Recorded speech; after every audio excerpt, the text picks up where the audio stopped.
Hi there, church family. Welcome to Canada Day and our Conversations of Hope. We've been doing the Evenings of Hope last week, coming indoors and actually having a time here in the church together.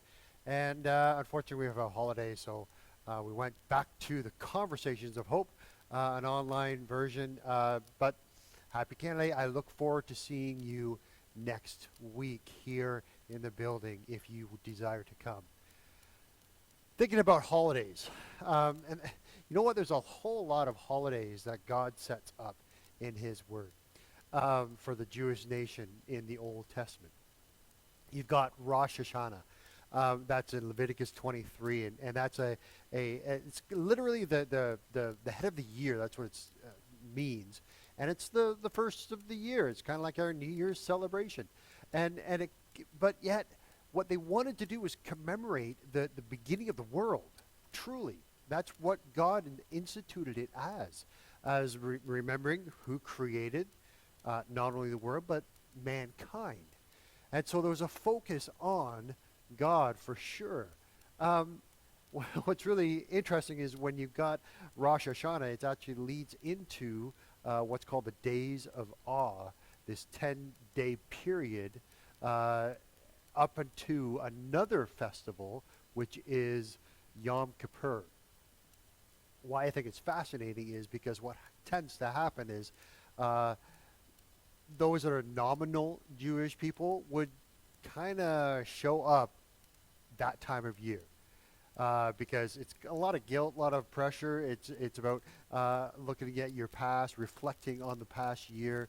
But also Yom Kippur is one of the high holy days, whereby it is actually literally called the Day of Atonement in the Jewish calendar. Leviticus 23 again talks about that. In biblical times, this was the only day that the high priest was allowed into the Holy of Holies in the temple. And on this day, the high priest would take in two goats, not to the Holy Holies, but he would take two goats just before he goes into the Holy of Holies. One goat, he would confess the sins of all of Israel and then send it into the wilderness to die as a scapegoat. The other goat, he sacrificed it on the altar, and its blood was then sprinkled in the Ark of the Covenant inside the Holy of Holies. So in this way, atonement was made for the whole nation of Israel in one day. But next year they had to do it again, which signifies Jesus Christ's atonement for all of us as mankind. But let's go back to some holidays. Sukkot was in there, the Feast of Booths. Again, Leviticus 23 talks about this. It's a harvest festival as well, and it reminded them of how God had sustained them during the wilderness wanderings that you find in Exodus. And still, people even today would build booths and live in them, or and kind of spend times in their tents. Hanukkah is another Jewish holiday. It's not referenced Old Testament, and yet it is mentioned in John 10:22. And Hanukkah is it's about the dedication of the temple after it was retaken back from Antiochus. And there was rejoicing in, and again, it allowed the people to reflect on who God was through these things. See, one author put it this way: Hanukkah, it's not about joy to the world and peace on earth and presents of galore, because it's around Christmas time, for everyone you've ever met. No, it's about, this is what he says, it's about lighting candles and playing games for chocolate coins and eating potato pancakes. Sometimes we get these ideas of holidays, and we especially for the Jewish nation, they would just kind of make it just about a party, just about eating potato cakes. And yet, if we reflect on why they were made for remembering who God was, remembering what God had done in their lives, and pointing them to a Messiah. That was the reason for all of these celebrations. Passover, of course, was another one. The Feast of Redemption, as well as the weeks, the holiday afterwards, Um, God commanded his people to celebrate these things so that they would remember. Remember the bondage out of Egypt for Passover. Remember what he had done in the past. In even Purim is another one that it's the around the Esther, the whole book.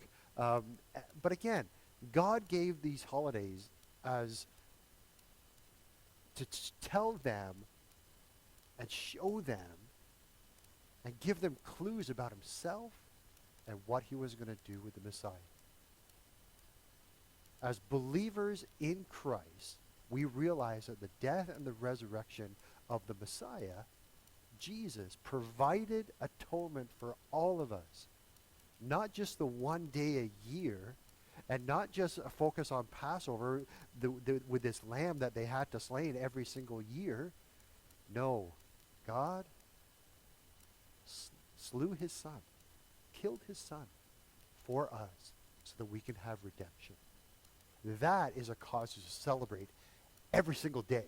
Now, Canada Day. It's a celebration of our nation. We know that. Canada came into Confederation in 1867, so we celebrate this on July 1st. And yet, again, I think we need to reflect on all holidays. Can we bring God into the picture? And I hope we can, even today, remembering what God has done. And one way that I think will help is to remember our national anthem.